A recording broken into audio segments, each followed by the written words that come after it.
فرعون کے دربار میں حضرت موسیٰ علیہ السلام کا معجزہ۔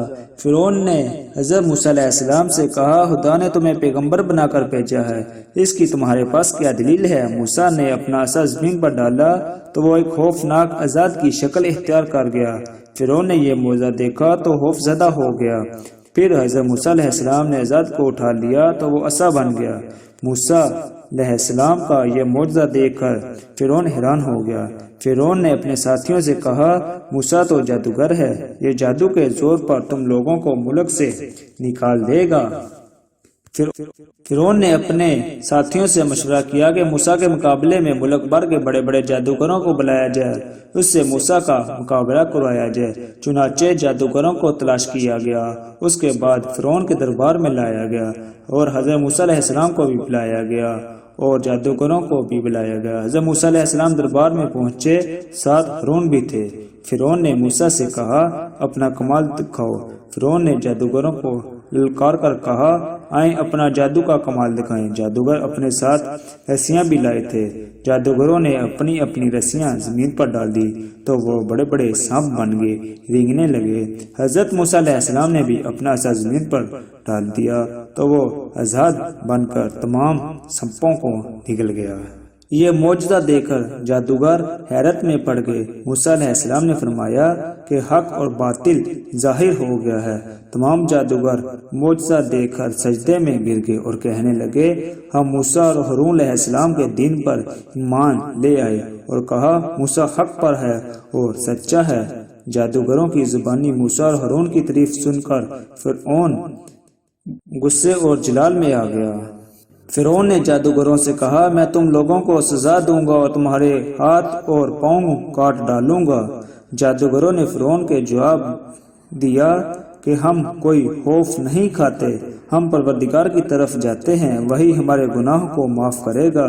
حضرت موسیٰ علیہ السلام نے فرعون کے رویے سے مایوس ہو کر اللہ سے دعا کی، اے اللہ، فرعون کو سزا دے، وہ لوگوں کو گمراہ کر رہا ہے، اس کے پاس مال و دولت ہے، اس لیے عیش کی زندگی بسر کر رہا ہے لیکن ایمان نہیں لاتا۔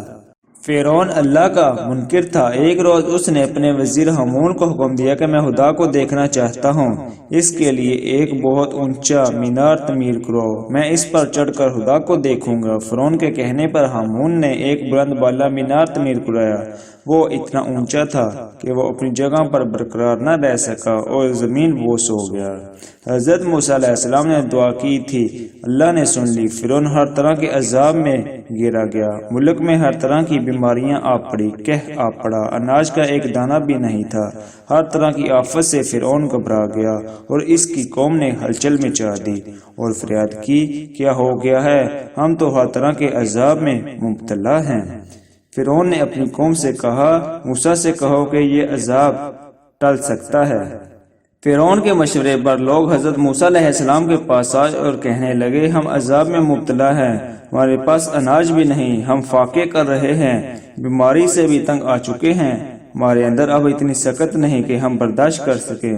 ان کی حالت دیکھ کر حضرت موسیٰ علیہ السلام کو رحم آ گیا۔ آپ نے اللہ سے دعا کی تو عذاب ٹل گیا، کچھ عرصے تک اطمینان سے رہے، پھر گناہوں میں مبتلا ہو گئے اور عذاب کو بھول گئے۔ اللہ نے پھر ان پر عذاب نازل کیا تو حضرت موسیٰ علیہ السلام کے پاس آئے اور گناہوں کا اعتراف کیا، اپنی گمراہی کی حرکتوں پر نادام رہے اور کہا کہ ہم موسیٰ اور ہارون کے رب پر ایمان لاتے ہیں۔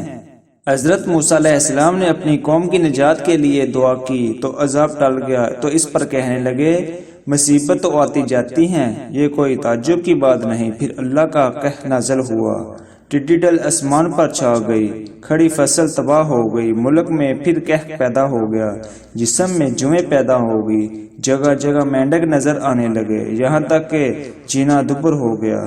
اللہ نے حضرت موسیٰ علیہ السلام پر وحی بھیجی کہ اس سرزمین کو چھوڑ کر اپنی قوم بنی اسرائیل کو لے کر نکل پڑو۔ اللہ کے حکم کے مطابق حضرت موسیٰ علیہ السلام اپنی قوم کے ساتھ نکلنے کی تیاریاں کرنے لگے۔